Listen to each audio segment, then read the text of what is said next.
The Tigers practiced on Saturday. I got to watch about an hour of it. I'll tell you what I saw. It's Locked on LSU. Let's go.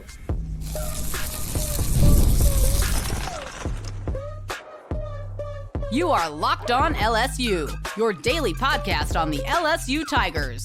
Part of the Locked on Podcast Network, your team every day. Okay, let's get it. It is Locked on LSU, your team every day. I'm your host, Matt Moscona. Thanks so much for making us your first listen. We are free, available wherever you get podcasts, of course, on YouTube as well. So please subscribe. As always, one of the fastest ways to help us grow is by leaving your comments below. So thank you so much for that. Football Tigers were on the practice field Saturday for about 2 hours, and media were invited to attend. They did, in fact, go full pads and had the scrimmage session. Now, this is a little bit of an oddity of a day that got shuffled because of the weather. And what I'd like to do here is in the first part of this show, I'm going to tell you what I saw exactly when they went ones on ones, 11 on 11, full speed scrimmage. And then in the second part of the show, I'll run through my notebook from the day and everything else that you may be interested in. So this was a day where the media was expected to be invited to watch the entire practice. Bad weather in Baton Rouge meant that practice likely was going to go indoors. So what LSU did was they modified. They allowed us 20 minutes or so on Saturday, and the idea was that on Tuesday we would get the full practice availability. Well, when we all showed up to the McClendon practice facility on Saturday, the weather had held off. The team was outside, and they told us for as long as they were outside, we could watch. Then ultimately, if the weather turned bad, they'd go inside and we would have to leave.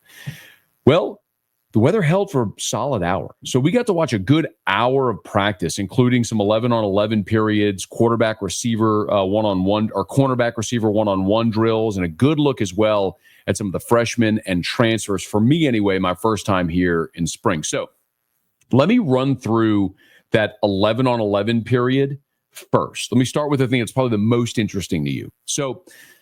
And this was the last thing, actually, we got to see. And we only saw one series because right when they were in the midst of this 11 on 11 period, again, first offense, first defense, full pads, they were a go. I mean, it was a thud, so not a tackle to the ground, but this was a otherwise full speed 11 on 11 period, ones on ones.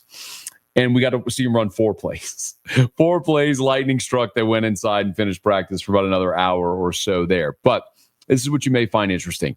So in that 11 on 11 period, here were your starters. Of course, Garrett Nussmeier was at quarterback. Caden Durham was your running back. Trades Green was your tight end. Interestingly, the returning players were your first team receivers. Xavier Thomas, Chris Hilton, Aaron Anderson. They were your ones at receiver. Now, they did rotate very liberally, even among the 4 plays we got to see. Ultimately, you saw Barian Brown and Nick Anderson and Kyle Parker go into the ball game, and also Destin Hill, who's wearing number 2. Forgive me, I still have the roster here because there's a lot of new numbers that we're learning. Your first team offensive line from left to right was Tyree Adams, Paul Mabenga, DJ Chester, Bo Bordelon at right guard, Weston Davis at right tackle. Again, this was just this 11 on 11 period where we got to see a very limited group. There was a lot of rotation I'm going to get to in a bit. Your first team defense, you may find this interesting. So Gabe Relaford and Jack Pyburn were your ends. Pyburn, the end from Florida. Your defensive tackles were Dom McKinley and Ahmad Bro. That could very well change whenever Jacobian Guillory comes back, but those were your starters at tackle on this day. At linebacker, West Weeks and Devon Keys were your starters off ball. Austin Osbury ran with the first team at star. Now, we are all expecting that's going to be Harold Perkins when he comes back from injury, but Austin Osbury ran with the ones at star. Actually, had a beautiful play we'll talk about in just a second. Your first team cornerbacks were Ashton Stamps and Florida transfer Jakeem Jackson, but Jakeem Jackson was not the standout today in the defensive backfield. Again, I'll get to that in the second segment when I go through my notebook. And then your safeties were Javen Toviano and Tamarcus Cooley. Tamarcus Cooley, of course, the NC State transfer. It's interesting because if you remember a year ago, Toviano did spend a lot of time at star, but they seem very committed to having Toviano at safety, which pushed Austin Osbury to star in place of the injured Harold Perkins. It's also worth noting that Jordan Gilbert is out for the spring. He had not been seen yet up until this point in practice. And I asked Brian Kelly after practice specifically about Gilbert, and he did confirm with the shoulder surgery after the season, Gilbert will not participate in the spring.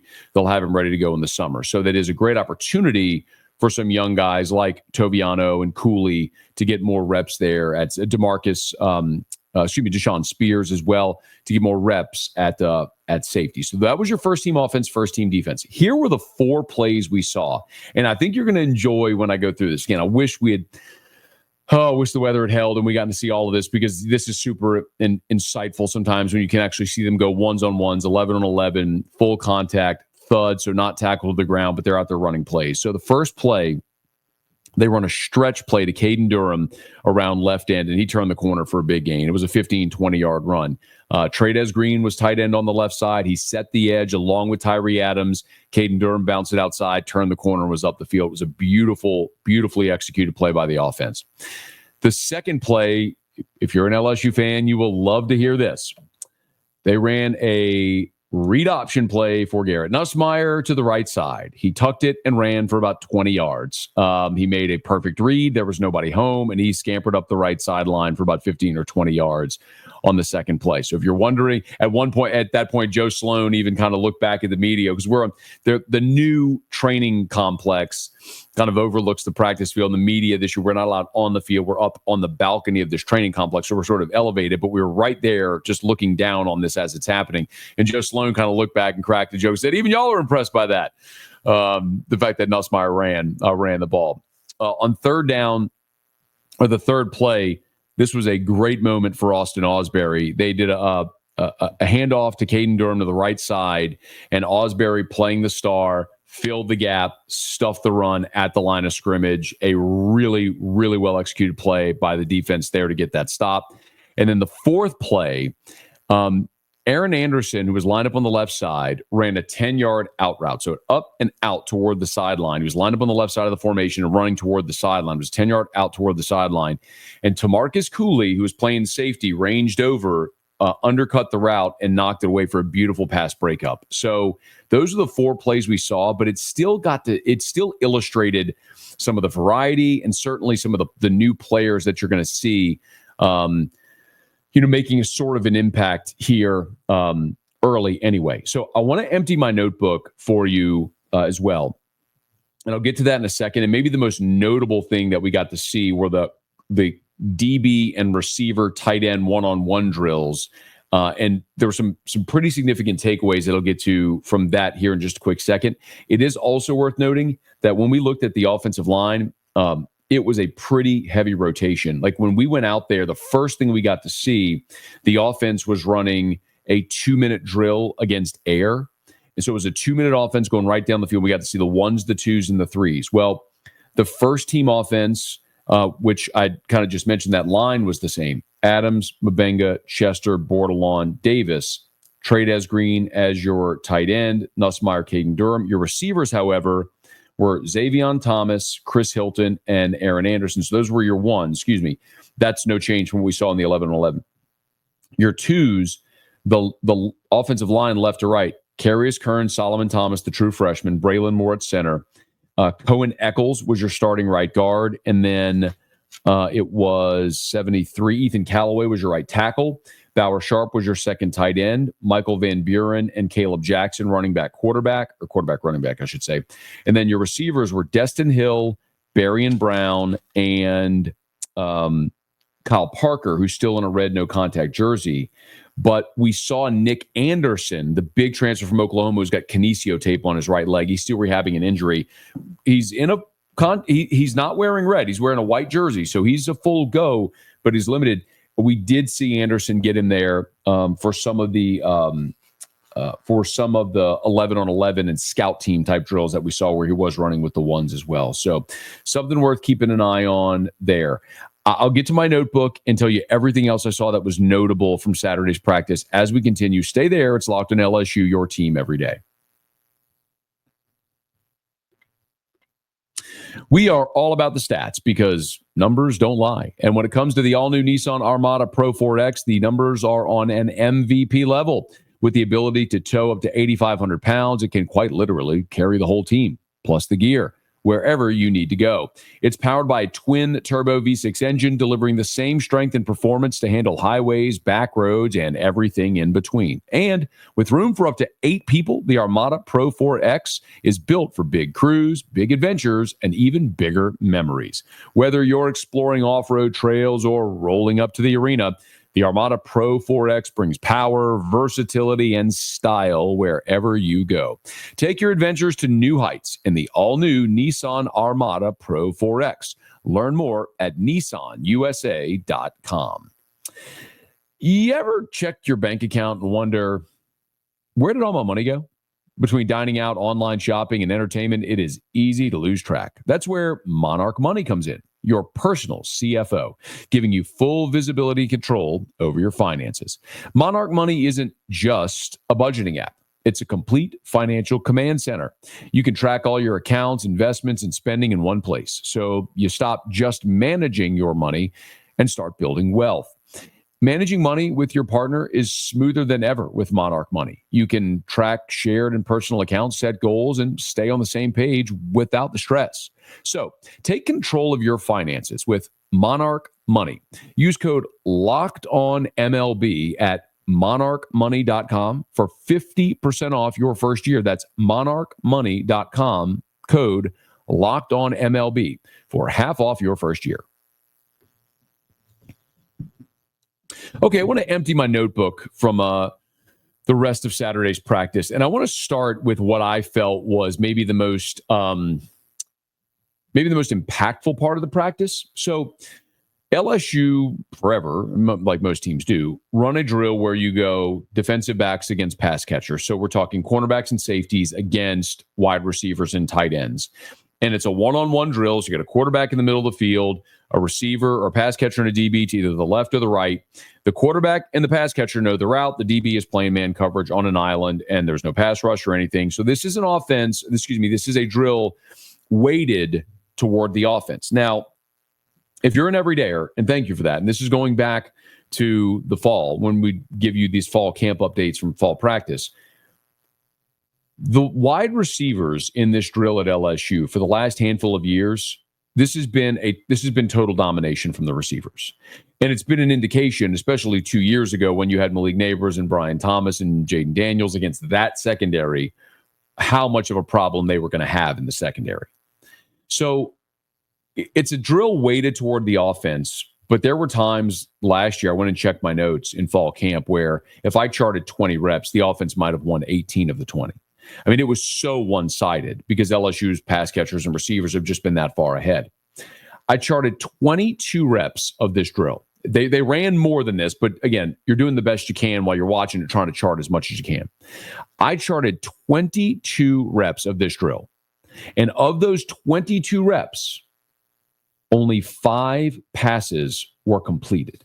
Now, you might say, well, is that a big problem for Nussmeier and the receivers? No. Now, it is fair to note that this was a really windy day. The weather's terrible in Baton Rouge on Saturday. It was a windy day, and there were some times where especially throwing deep, was challenging for Garrett Nussmeier. For example, there was a play where Nussmeier was looking for Chris Hilton, who ran a go route against Jakeem Jackson, and Chris Hilton toasted Jakeem Jackson. And Nussmeier we're talking, this was a 50-yard ball in the air. A 50-yard ball, and Nuss just missed him downfield. Overthrew him by probably 5 yards. It overthrew Chris Hilton by probably 5 yards.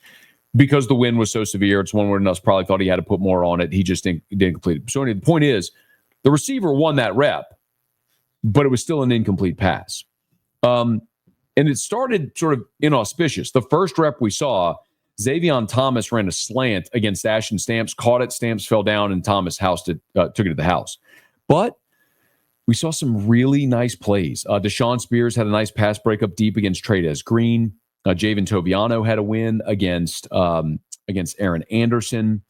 There was a pass intended for Destin Hill. It was being covered by Michael Turner. It was underthrown by Nuss.